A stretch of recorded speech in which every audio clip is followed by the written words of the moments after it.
আদিবাসী বুথগুলোতে পার্টিকে মজবুত করতে হবে, ভোট বাড়াতে হবে এবং প্রচুর মানুষজন এই এক্ষুনি বসতে বসতে করলবাগ থেকে মেসেজ এলো দিল্লি গেছেন আমার বাড়ির কাছে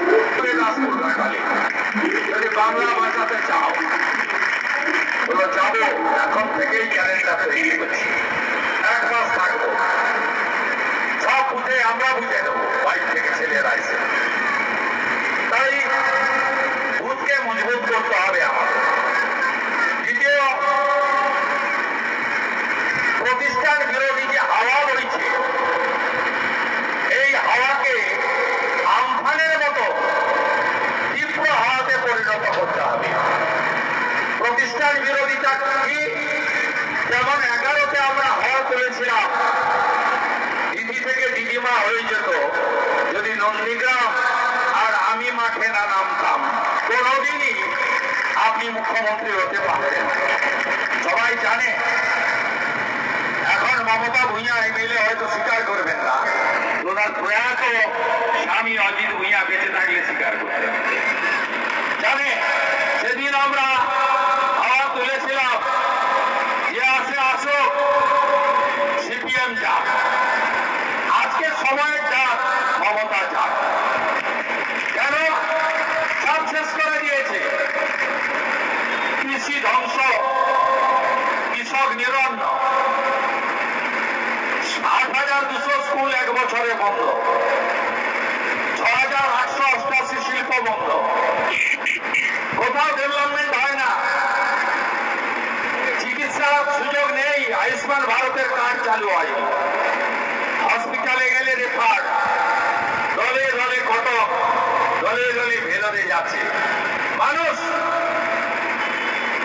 2,15,00,000 বেকার, SSC PSC staff recruitment, commanding service commission, municipal service commission, police recruitment board সব বন্ধ। তাই রাজ্যে পরিণত হয়েছে পশ্চিমবঙ্গ। তাই মমতা হটাও, বাংলা বাঁচাও। তৃতীয়, বৃহত্তর সনাতনী ঐক্য, ব্রাহ্মণ ক্ষত্রিয় বৈশ্য শূদ্র জাতের পরিচয় থাকবে,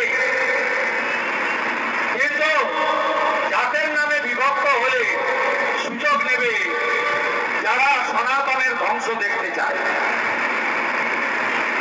আমরা যদি আমাদের মত আলাদা থাকবে, কেউ রামকৃষ্ণ মিশনের অনুসারী, কেউ ভারত সেবাশ্রম সংঘের দীক্ষিত, কেউ ঠাকুর অনুকূল চন্দ্রের দীক্ষায় দীক্ষিত, কেউ বাবা লোকনাথ ব্রহ্মচারী, কেউ বৈষ্ণব প্রথা, কেউ গৌড়িয়া মঠ, আপনাকে বলছে না পরিত্যাগ করতে, কিন্তু আপনার যে সংস্কৃতি আচার, পুরুষের ধুতি করা, মায়েদের শাঁখা সিঁদুর পরা বিবাহিতদের, মাথায় শিখা রাখা, গলায় আচার মালা বা তুলসীর মালা রাখা, এই যে দীর্ঘদিনের আমাদের সনাতনী কালচার, একে আজকে দামোদর মাসে দাঁড়িয়ে কার্তিক মাস চলছে, যে বিশেষ ভোট ব্যাংক তুষ্টিকরণের ভোট ব্যাংকের জন্য দুর্গা ঠাকুর ভাঙা হয়,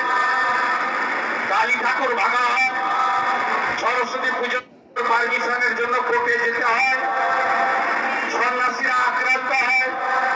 এখানেই কথা করতে এসে হিরণময় মহারাজের মাথার জটা কাটা হয়েছে। ঘাটালের আপনারা জানেন বংশকাতে কিছুদিন আগে কোন হিন্দু সুরক্ষিত নয় মমতা বন্দ্যোপাধ্যায়ের রাজত্বে। সংস্কৃত টোল উঠে গেছে। মমতা ব্যানার্জি চান হিন্দুদের ধর্মীয় অনুষ্ঠান শাস্ত্র মতে হবে না, কালচারাল প্রোগ্রাম করে করতে হবে।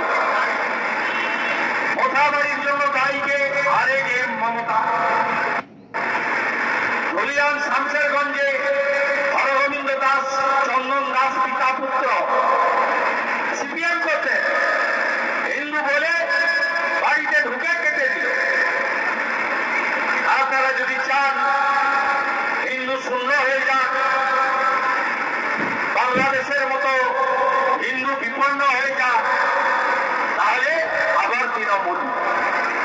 হিন্দু সনাতনীরা যাতে টিকে থাকে, বেঁচে থাকে, এটা করতে গেলে বৃহত্তর হিন্দু জোট বুঝে বুঝে গ্রামে গ্রামে করতে হবে।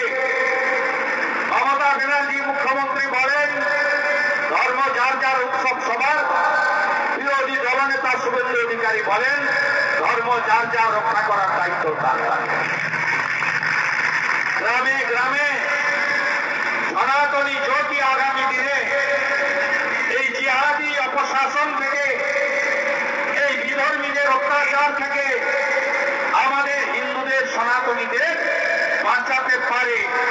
500-700 টাকা বা দুর্গা পূজায় 1,10,000 টাকার জন্য আমরা গীতার যে অমোঘ বাণী ধর্ম রক্ষতে রক্ষিত, ধর্মকে কোথাও বিক্রি করে দেব না, ধর্ম রক্ষার কাছে কাজে আত্মসমর্পণ করব না।